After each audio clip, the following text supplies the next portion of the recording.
be split into two different finals. Lanes 1 through 4 will be in their own bracket. Lanes 5 through 8 in their own. Carlin Cothran, Amanda Profiter, Olya Noyes, and Ashley Billard will be in lanes 5 through 8, so they will separately race for gold. And then Elena Camacho, Mallory Densler of Illinois, Courtney Krebs from South Dakota, and Kara Burgett of Maryland, lanes 1 through 4. They will race for their own hardware. Great to have it back. Let's talk about the 500 free. Well, you were a sprinter. Do you like this race? I did not. Thank you very much. I was much more about the 2 and 4 lapper for sure, but this is 20 links of the pool. And as you said, 2 completely different finals going on. It won't be that hard because you've got the top 4 lanes, bottom 4 lanes, all 8 lanes are occupied in this one single final overall for the women. 20 links, as I said, of the pool. Talk about at the front that strategy is so important here. You know, we've seen the 25s and the 50s, and that's just go. You don't hold back, but you've got to hold back on that adrenaline here just a touch. At least that first half of the race. You want to try to have that building feeling going through that first 200.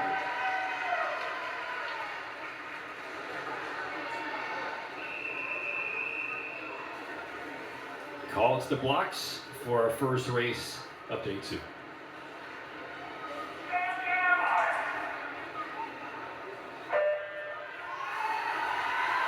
know, Patrick, we were talking to Mallory Densler. She's 2 from the top of that orange cap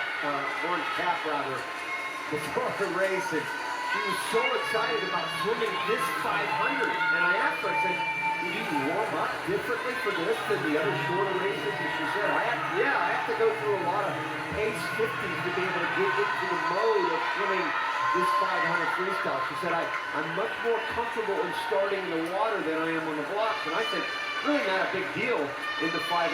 Again, 2 from the top. That's Valerie from Illinois. Yeah, I chatted with her, and you and I have called a lot of long races in the NCAAs and the Olympics. And one of the questions I always ask is, how do you spend the time mentally when you're swimming 20 laps like this? And like all the Olympians, she said, I sing a song to myself. Wow, that's not much different from anybody else in the swimming world. You tend to drift off to your own world, and those songs definitely pop up. So lane 1 at the top of your screen, all the way down to lane 8 at the bottom. Carlin Cothran from Special Olympics, Arkansas, in lane 5. Again, she's racing against these swimmers below her, 5 to 8 to the bottom of your screen. And the ones up top, lanes 1 through 4, are in their own separate events. And again, this is based on preliminary times earlier in the week here in Minneapolis to provide some parity in this event. Wait, you've got a little separation happening in both of these races. Obviously, Cothran right there, way ahead of everybody, below her. But if you look right above her in lane number 4, that's Kara Burgett in that red cap. Again, this separation is going to be a little strange when you start to watch this race take shape, but there she is right there.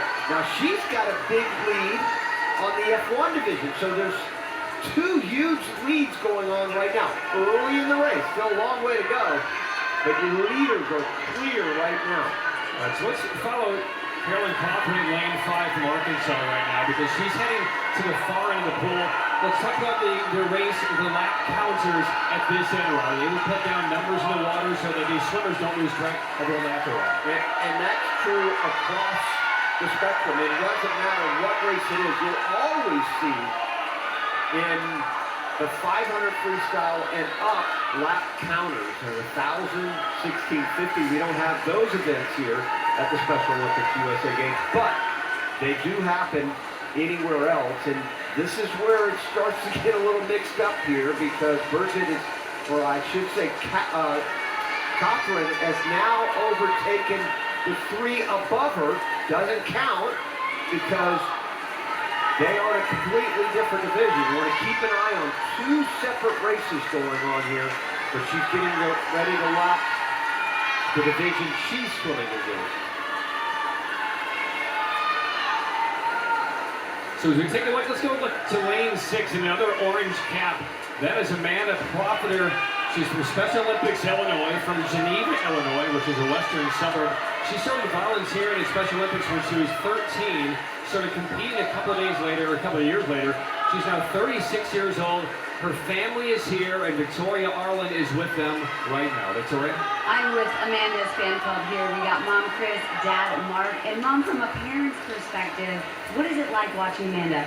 Well, it's exciting. I feel like it's a dream come true because we were told that she would never walk or have muscle tone to do sports, and here she is at the national level. So it's exciting. Never gets old.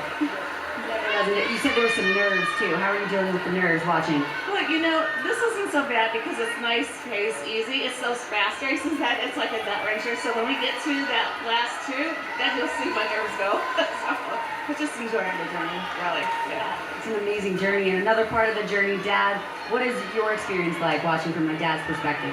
You know, it's just a proud dad moment. We've got two girls, beautiful girls. With Amanda, as like Chris said, we were told at the early age that she would never have any muscle tone to do any of this, and to see this all come to fruition, and it just shows you that it's just the dream comes true. You know, if you push hard, it's gonna happen. And it's just I don't know. I can't. There's not enough words that can say how proud we are of her. We're proud of her too, and I think for anyone watching, I think a lot of folks have dealt with those situations. What would you want other families to know?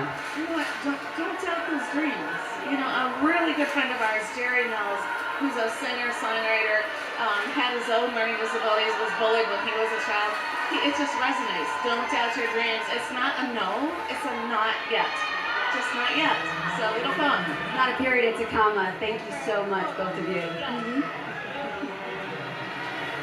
All right, thank you, Victoria. My favorite quote from Amanda, she says, "My story can be their story too." And she is writing her story as we are a little more than midway through this 500-yard free. Again, if you're just tuning in, the top 4 lanes are in their own race. Lanes 5 through 8 at the bottom of your screen are in their own chase for gold. And let's now track the leaders here, because in lane 5 from Special Olympics Arkansas, Carlin Cothran, and she just finished her, looks like her 16th lap. This will be 16 right here, obviously she's on the way home.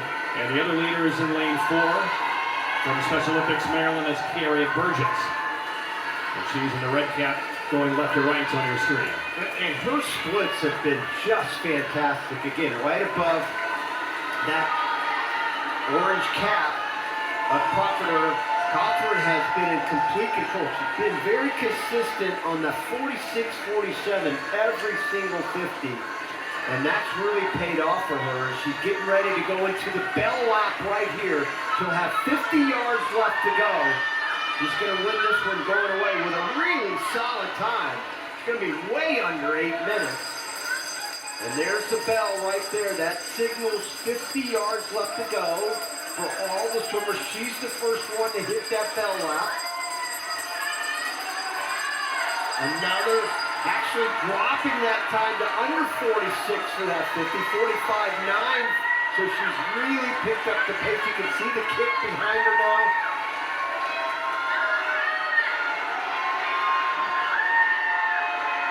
She goes like this, she may be under 7:30. Oh, great last turn, all the way to the flags. So here is the final 10 yards for Carlin Cothran, Special Olympics Arkansas. She's 21. She said she's always been looking forward to the national stage, which now is hers.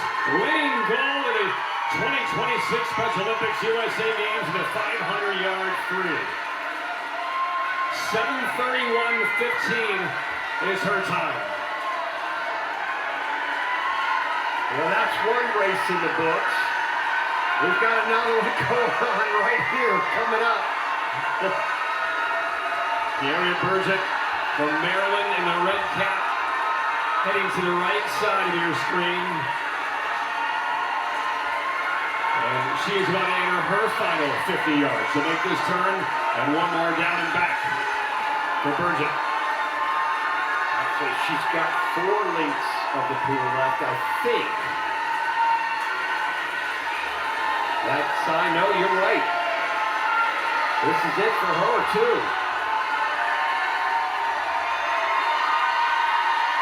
Wow, great finish down there, and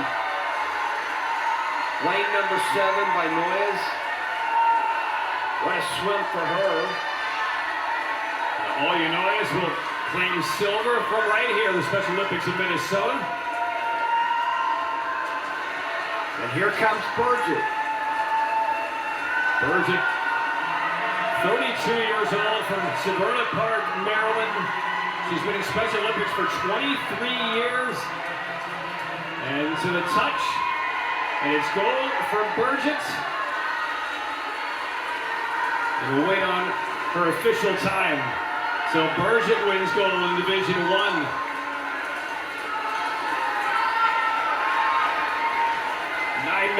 .91.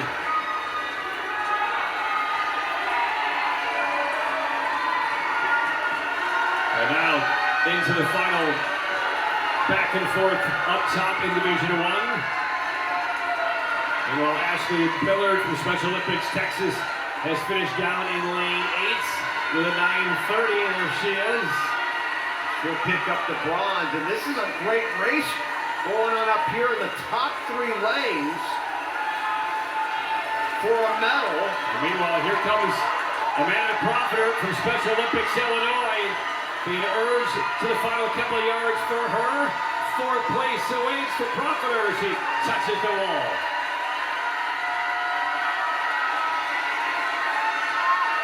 To the delights of her parents.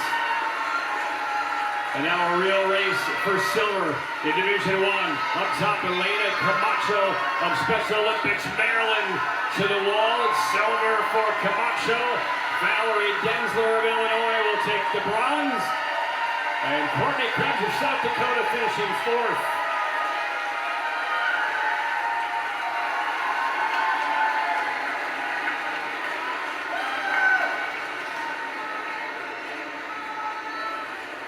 That's a grueling race.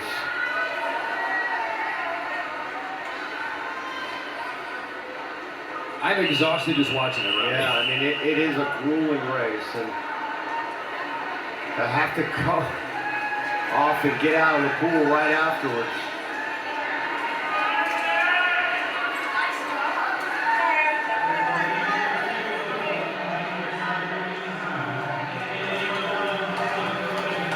Take a shot of that warm-up pool at the bottom of the screen. The athletes are able to warm up over there, warm down.